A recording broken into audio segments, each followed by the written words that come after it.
Jin-Woo went to a remote location, unaware of what would happen once he started his job change quest. Although it was an optional quest, he wondered if the reason he was given time to decide was because of its difficulty. He also assumed he could get skills that would suit his class, and he was certain that it was an important event that would make him even stronger. So he accepted the quest, and a massive gate opened after. He was a little troubled when he realized that he hasn't completed his daily quest yet, but he decided to set it aside, and he wondered what was waiting for him inside the gate. Inside the dungeon, a knight with red cape and plume was waiting in front of a throne. Jinwoo was surprised that the dungeon looked normal, but he received a notification forbidding the use of potions or full recovery, and he was also not allowed to leave until he finished his quest, so he realized that he needed to be careful. He also took out his dagger after hearing the footsteps of a knight that showed up in front of him. The knight and Jinwoo immediately exchanged blows. However, Jinwoo's dagger was unable to pierce its armor, so he hid his dagger and used brute force to rip the knight's head from its body. Jinwoo regret wasting a use of his final strike since he was unable to recover mana, but he had to focus on the battle as even more knights had appeared. Meanwhile, Jinho met with his father and brother. Although his brother has failed to recruit Cha Hayan and Min Young-gu,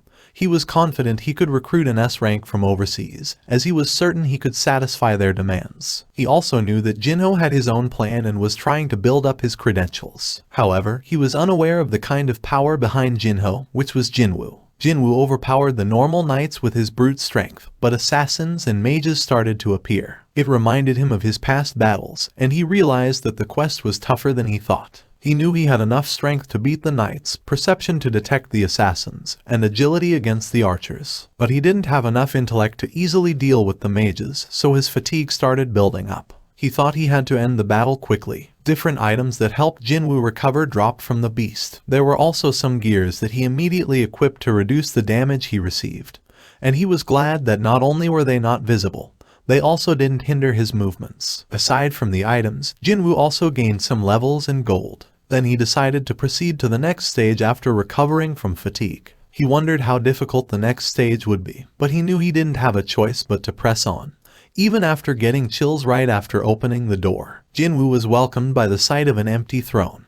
But he quickly took out his dagger after sensing the pressure coming from Igris the Bloodred, which was comparable to the pressure he felt in the double dungeon. And his name, written in red, confirmed that he was nothing like the enemies Jinwoo had faced in the dungeon so far. Igris closed their gap in an instant, and his strike was strong enough to shatter the stone pillars. Jinwoo was thrown away after blocking Igris' attack, and although Igris had insane speed despite wearing heavy armor, Jinwoo barely dodged his attacks. Afterwards, Jinwoo started attacking, but his dagger failed to pierce Igris' armor, and he was thrown away again due to Igris' clear superiority in strength. Seeing that his dagger was useless against Igris, he wondered if he really had any way of winning, but he decided to fight barehanded, thinking that it was the only way he could cause any damage. But surprisingly, Igris dropped all his weapons, so Jinwoo thought he must be thinking that it would be easy. After preparing for their departure for Jedu Island, Choi Jong-in called Chairman Go to thank him and inform him of their departure. However, he had given Choi Jong-in all the credit, as he was responsible for keeping the public's consciousness and swaying their opinion. Choi Jong-in asked the chairman if he was not worried that they may end up worsening Jeju Island's situation.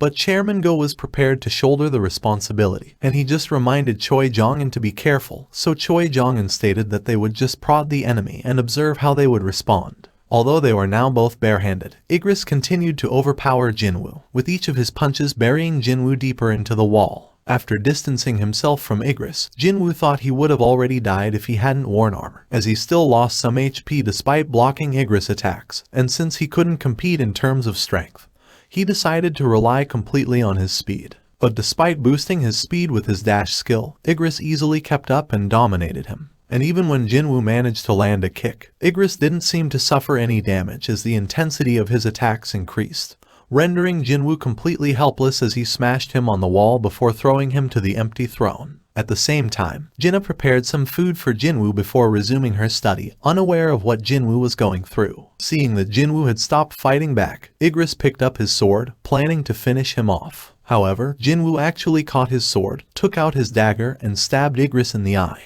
This caused significant damage, so Jinwoo managed to push him through the wall, and when Igris tried to fight back with his dagger, Jinwoo returned it to his inventory before taking it out again and using it to pierce Igris' head from underneath his chin. Then he received a notification confirming his victory. However, Jin-Woo knew that it was just a fluke, aware that Igris was superior in terms of skills, ability, and experience, and he was certain he could have died any time during the battle. Afterwards, Jin-Woo received the rewards, and he was glad after seeing that the helmet Igris had dropped was an S-rank item, which reduces physical damage by 20%. He also received a rune stone, but he had no idea what skill he would get, so he decided to set it aside and focus on the instant teleportation stone that he couldn't put in his inventory. He also wondered if the job change quest was not over yet, and it was confirmed when the notification stated that he needed to survive for as long as he could to gain enhanced points for an advanced class. Countless knights started to appear, but Jin-Woo was just glad that these knights were not at the level of Igris. So what troubled him was their numbers. Meanwhile, Choi Jong-un and Cha Hain departed for Jeju Island with their team.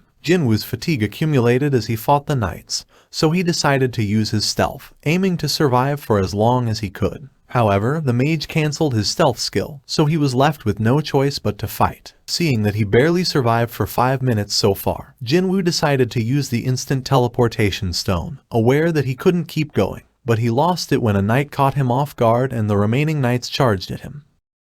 Thank you all for watching. Don't forget to drop a like if you enjoy this video, and please subscribe so you won't miss the next part. And just comment down any anime you want to see in this channel.